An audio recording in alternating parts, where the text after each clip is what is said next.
Hello, my name is Kajalin Barry, and I am a forensic social worker. And today we're going to talk about re-examining the theoretical foundations of social work practice.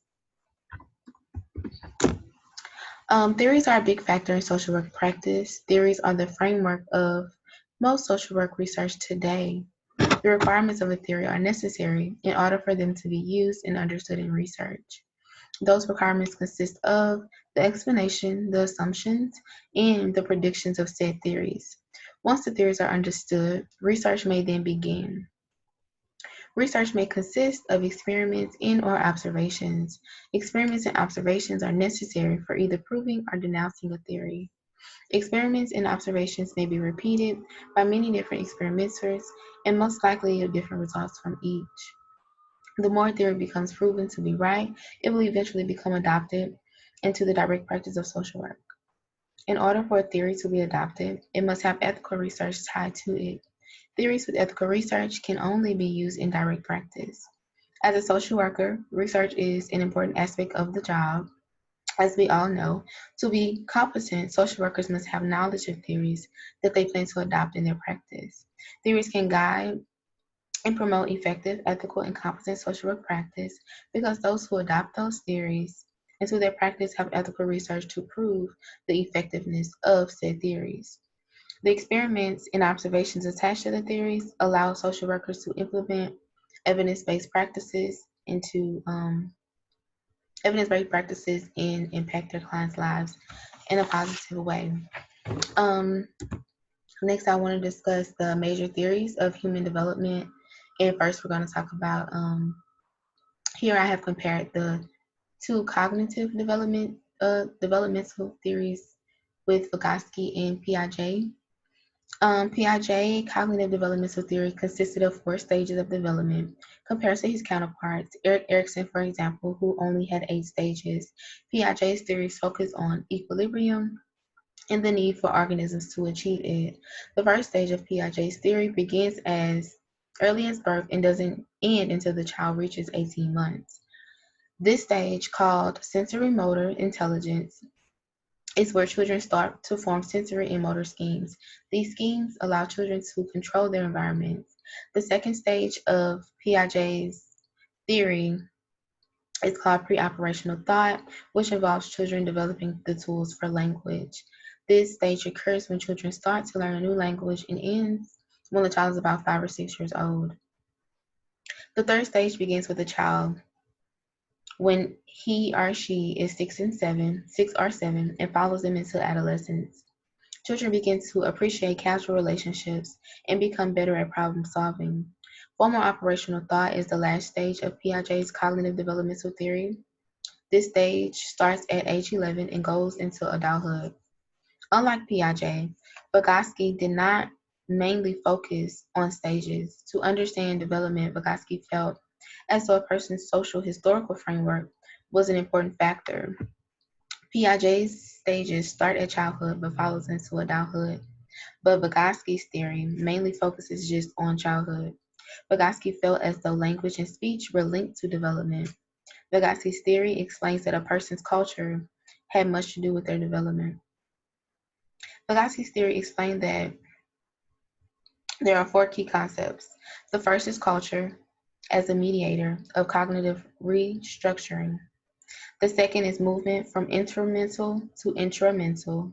This concept explains that high-level mental function can start by physically doing and then is gradually changed.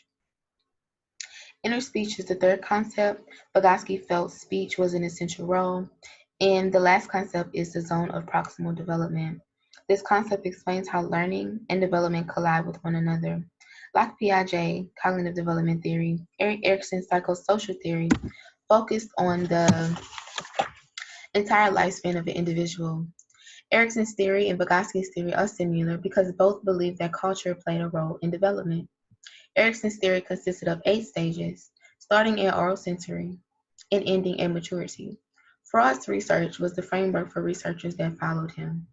Freud's research differs because it focused more on sexual and aggressive drives of children. In Freud's psychoanalytic theory, there are 5 components. The first is motivation and behavior. where Freud states that all behavior is motivated. In this component, Freud mentions how drives in the unconscious play a role physically. The second is domains of consciousness. Here, Freud compares the mind to an iceberg. He explains that humans have few conscious processes. The third component is three structures of personality. And this component, Freud mentions key concepts like the ID, the ego, and the superego. He states that the ID exists at birth, the ego develops during infancy, and the superego comes about in early childhood. The fourth component is the stages of development. Piaget's, Erik Erikson's, and Freud's theories all include stages of development. Freud's stages of development consist of 5 stages. Each stage involves sexuality as a driving force. The oral stage is the first. It happens in the first year of a child's life. In the oral stage, a child starts to explore their environment. The second stage is the anal stage, which happens during the second year of a child's life. In the anal stage, the child learns to control their bowels. Conflict at this stage happens when parents try to potty train, for example. The third is the phallic stage, which is happening in the third year of the child's life. During the phallic stage, key terms mentioned are the orbital and electra complex. In the phallic stage, children start to experience sexual indulgences, Freud believes. The fourth stage in Freud's psychoanalytic theory is the latency stage. In this stage, children are experiencing little to no sexual motivation. The last stage is the genital stage. This stage doesn't happen until the child reaches puberty age. Defense mechanism is the last component of Freud's psychoanalytic theory. In this component, Freud mentions the key concept of repression. Repression is a defense mechanism that pushes unacceptable impulses into the unconscious. As I conclude, I want to discuss how theories can be used to understand or address problems in social work practice. The psychoanalytic theory can be used in social work practice to understand the drives of children. It could help social workers understand why children have certain behaviors and or impulses. Erik Erikson's psychosocial theory could be used in social work practice to help explain the developmental stages of a child. It could help social workers correlate a child's developmental stages and milestones for that particular stage. Vygotsky and Piaget's theory of cognitive development could help social workers understand a child's use of language and speech and correlate it to their culture. The knowledge of these theories and practice makes for a competent social worker. Implementing that knowledge impacts the client's life more than one knows. Having the knowledge of Erik Erikson's psychosocial theory would be important if a client was to come to a social worker wanting to know about and understand what developmental tasks her child should be showing at their particular age. Without that knowledge, a social worker would not be able to effectively help their client and would be incompetent about the psychosocial theory in the developmental stages. An example of why having the knowledge of Freud's psychoanalytic theory could be important is if a client comes to a social worker wondering if their child is experiencing sexual feelings, wondering why their child is experiencing sexual feelings and may be continuously touching or exploring their genitals.